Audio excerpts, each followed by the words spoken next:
So I flattened this one yesterday on the planer and got it down to thickness.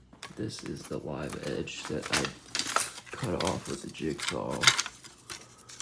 So what's really cool about rosewood is in the sapwood is this purple.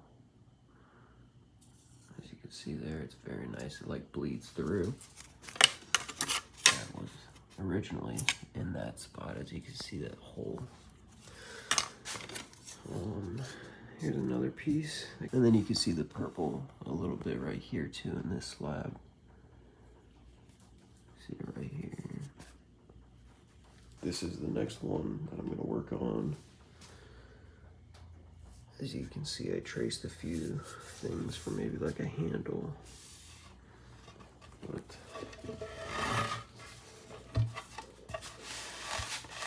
very nice piece, very nice.